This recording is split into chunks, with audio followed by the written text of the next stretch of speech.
Hello बच्चों, तो आज हम लोग स्टार्ट करने वाले हैं डेथ। ठीक है, तो मोड्स ऑफ डेथ, पहले हम लोग डेथ के बारे में पढ़ेंगे। क्या हो गया, देखो, टाइमली डेथ मतलब काल मृत्यु, अनटाइमली डेथ अकाल मृत्यु, दुर्घटनाजन एक्सीडेंटल मृत्यु, हिंसात्मक मतलब किसी के द्वारा अगर किसी को मारा गया तो वो हो जाएगी होमिसाइडल। ठीक है,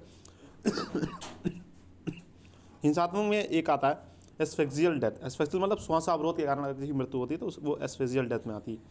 ठीक है, इसमें आता है हमारा जो पढ़ने वाले हम लोग, फांसी, गला घोटना, दम घुटना, पानी में डूबना। तो फांसी का आएगा हैंगिंग, गला घोटने का आएगा स्ट्रैंगुलेशन, दम घुटने का आएगा सफोकेशन और पानी में डूबने का आएगा डाउरिंग। ठीक है, फांसी हैंगिंग, हैंगिंग के पर्याय हैं पाश, बंधन, फंदा। ठीक है, इसकी हैंगिंग के लिगेचर पॉइंट यानी लिगेचर पॉइंट मतलब जहाँ पर बंधन चिन्ह है, मतलब बांधा जाएगा ऊपर जो रस्सी जो कड़ा वगैरह होगा जिसमें बांधोगे। ठीक है, ड्रिलिंग, और इसमें दूसरी चीज़ नोट की जाती है ड्रिलिंग और सलाइवा। कोण से लार बाहर निकलेगी। जब भी कोई आदमी लटकेगा तो जिधर साइड उसकी मुंडी लटकी हुई होगी उसके उल्टी साइड उसका सलाइवा निकला हुआ होगा। ये खास चीज़ें हैं। ठीक है, फांसी के दो प्रकार होते हैं, पूर्ण अपूर्ण फांसी। ठीक है, पूर्ण में क्या होता है कंप्लीट हैंगिंग, अपूर्ण में क्या होता है इनकम्प्लीट हैंगिंग। शरीर का पूर्ण भार शरीर पर आना, शरीर का पूर्ण भार गर्दन, देखो शरीर का जब पूर्ण भार गर्दन पर आ जाए तो उसे कंप्लीट हैंगिंग। अपूर्ण, शरीर का कोई भी अंग जमीन में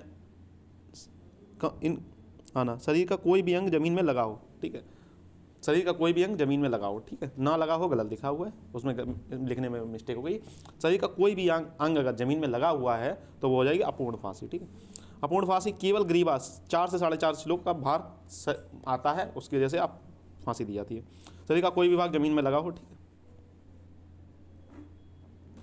उसका होता है फांसी। फांसी में क्या होता है हायोड बोन का थोड़ा होता है और शी शेप इरेगुलर मार्जिन होंगे। अगर फांसी में देखोगे अगर किसी का गला घोटा गया तो वहाँ पर रेगुलर मार्जिन देखने को मिलेंगे, लेकिन फांसी में क्या होगा इरेगुलर मार्जिन होंगे, क्योंकि कहीं पर ज़्यादा कस गया होगा। क्योंकि जब आदमी फांसी लगा रहा तो उसे थोड़ी ना पता है कि कितना कसना है, कहीं पर कसा होगा कहीं पर नहीं कसा होगा। ठीक है, लक्षण क्या मिलते हैं फांसी में, सबसे पहले अनकॉन्शियस मतलब संज्ञा का नाश हो जाएगा, आदमी अनकॉन्शियस हो जाएगा। उसके बाद रिंगिंग इन द एयर, कानों में सीटी की आवाज़ आएगी जब जो फांसी लगाता है। उसका फ्यूजिंग ऑफ लाइट, आंखों के सामने अंधेरा, मतलब आंखों के सामने एकदम ऐसा लगेगा बहुत तेज से रोशनी आ रही, मतलब अंधेरा सा छाना एक तरीके से कह सकते हो। घातक काल 1 से 3 मिनट में आदमी खत्म हो जाता है फांसी में। ठीक है, न्यायिक फांसी मतलब जुडिशियल हैंगिंग। जुडिशियल हैंगिंग क्या होती है, मतलब अपराधियों को दी जाती है जो केस वगैरह, तो वो कैसी होती है लेस देन 1 जुडिशियल हैंगिंग में आदमी 1 मिनट के अंदर मर जाता है। ठीक है, फांसी से मरने के कारण, फांसी से आदमी मरता क्यों है, फांसी के मरने के कारण क्या है, एक तो श्वासावरोध है, एक्सेसिव सर्वेल कॉन्जेक्शन, दिमाग की जो नस है वो फट जाएगी। ठीक है, उसका बाद शॉक हो सकता है कि किसी ने किसी को फांसी लगाई उसकी वजह से उसका हार्ट अटैक आ गया, कार्डियक अरेस्ट हो गया, उसकी वजह से भी हो सकता है। Rupture of cervical vertebrae, cervical vertebrae हो उसका रप्चर हो गया तो नीचे पूरा कनेक्शन टूट गया ब्रेन का, आदमी उस चक्कर में मर सकता है। ठीक है, उसके बाद vagus nerve injury, vagus nerve injury जो बहुत सारे फंक्शंस को करती है उसकी इंजरी हो गई तो सारे फंक्शन से स्टॉप हो गया, क्योंकि कहीं ना कहीं वो रिस्पायरेशन को भी करती है और रिस्पायरेशन रुक गया तो आदमी 2-3 मिनट में खत्म हो जाता है। फिर हम लोग पढ़ने वाले हैं मरणोत्तर स्वरूप यानी कि पोस्टमार्टम अपीयरेंस। तो इसमें क्या है वाह, एक्सटर्नल में क्या देखें, देखो एक्सटर्नल में हम लोग क्या क्या देखेंगे जिससे हमें पता लगेगा कि इसने फांसी लगाई है। ठीक, कोण से लार का बाहर निकलना, मतलब अगर इधर साइड कर देना लेफ्ट साइड तो राइट साइड से सलाइवा आपको निकलता हुआ दिखेगा। ये फांसी में एक खास चीज़ होती है, सफोकेशन में नहीं होगी, नॉर्मली नहीं होता सफोकेशन में। अगर किसी ने किसी का गला घोट के बाद में फांसी पे लटका दिया तो उसका सलाइवा नहीं निकला होगा। ठीक है, इस चीज़ को आप देख सकते हैं। आंखों का बाहर आ जाना, प्रोट्रूडिंग ऑफ आइज, मूत्र का निकल जाना मतलब फ्लो एक्सपल्शन ऑफ यूरिन। ठीक है, यूरिन बाहर निकल सकता है। शुक्र यानी सीरम स्त्राव हो सकता है कि मतलब स्पर्म भी थोड़ा बहुत मात्रा में निकल जाए, ये मेल्स में खासकर। ठीक है, जीवा का बाहर निकलना हो सकता है, मतलब टंग जो हो वो भी बाहर निकल जाए। ठीक है, तो क्या क्या बाहर निकल सकता है, सलाइवा बाहर निकल सकता है, आंखें बाहर निकल सकती हैं, मतलब आंखें का मतलब होता है आंखें प्रोट्रूडिंग ऑफ आइज, और शुक्र बाहर निकल सकता है और मूत्र बाहर निकल सकता है, ये सारी चीज़ें बाहर निकल सकती हैं। अब हम लोग इंटरनल बारे में, जो लेफ्ट वेंट्रिकल होगा वो एम्पटी हो जाएगा, क्योंकि लेफ्ट वेंट्रिकल सारी ऑक्सीजन की नीड को पूरा करने के चक्कर में वो ventricle, right ventricle of heart blood present, right ventricle से लेफ्ट वेंट्रिकल में जा ही नहीं पाएगा तो राइट वेंट्रिकल में काफ़ी मात्रा में ब्लड रहेगा। पैचियल हेमोरेज ऑर्गन पर, पैचियल हेमोरेज मतलब आर्गन पर धब्बे वगैरह पड़ जाएंगे। ठीक है, उसके बाद C2 C3 वर्टिब्रा फ्रैक्चर पहले पढ़ा दिया हूँ कि वर्टिब्रा फ्रैक्चर हो जाएगी, वेगस नर्व इंजरी हो जाएगी, वो चीज़ें आप इंटरनल में देख सकते हो। ठीक है, वो भी लिख सकते हो, तो यहाँ पर लिखा है आपको vagus nerve injury cervical vertebra, वो भी लिख सकते हो। ठीक है, एंटीमोर्टम हैंगिंग और पोस्टमोर्टम हैंगिंग, ये इंपॉर्टेंट है, ठीक है, कई बार 5 नंबर में पूछा जा चुका पुराने पेपरों में, ठीक है। इसलिए देखो अब एंटीमोर्टम मतलब मरणपूर्ण फांसी, मरणतो पोस्टमार्टम हैंगिंग, ठीक है। वध चिन्ह V shaped irregular margins, circular shaped regular margins. देखो मरणपूर्ण फांसी का मतलब एंटीमोर्टम मतलब मरने से पहले उसे फांसी दी गई, यानी कि उसे फांसी लगा के ही मारा गया है। मरणोत्तर सब फांसी मतलब पोस्टमार्टम हैंगिंग, मतलब पहले वो मर गया, उसके बाद तो उसने उसे फांसी पे लटका दिया दिखाने के लिए कि इसने फांसी ली है, ठीक है।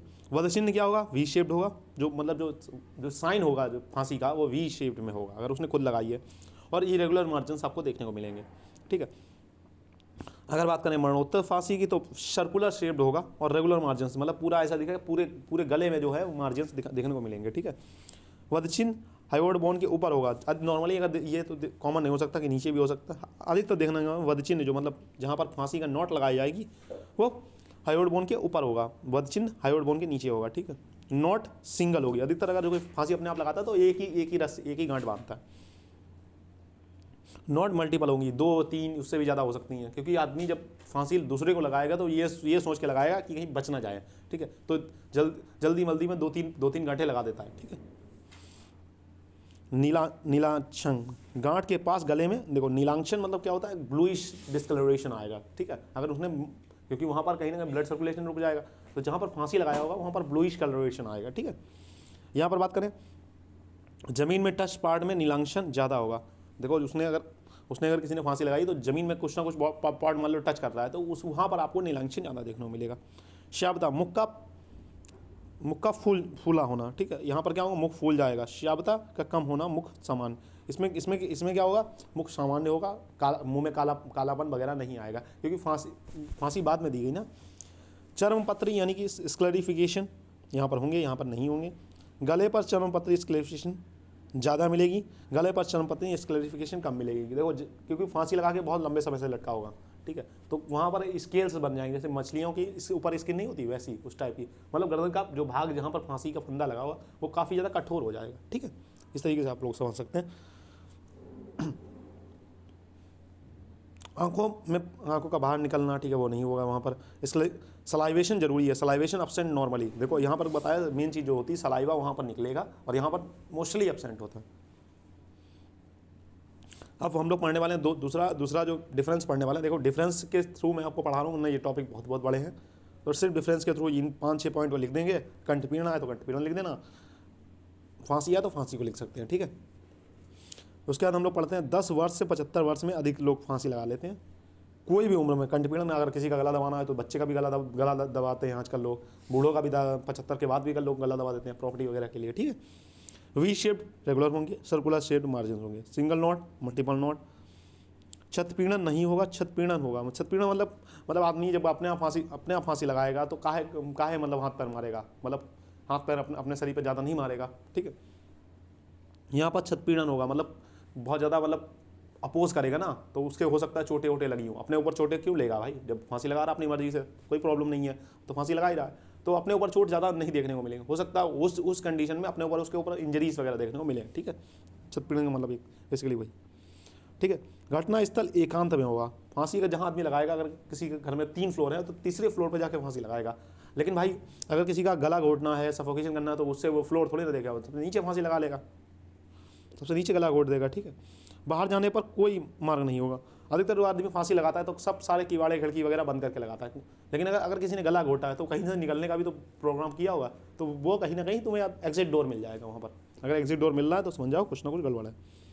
पहले सुसाइड अटैम्प्ट की हिस्ट्री मिलेगी, देखो अगर जो फांसी लगाता है हो सकता है उसकी पहले की सुसाइड अटैम्प्ट की हिस्ट्री मिले हो, उसने जहर खाने की कोशिश की हो या किसी और तरीके से मरने की कोशिश की हो, इसकी इस प्रकार की कोई हिस्ट्री नहीं मिलेगी, ठीक है। इसका कल हम लोग कंठपीड़न पढ़ेंगे, ठीक है।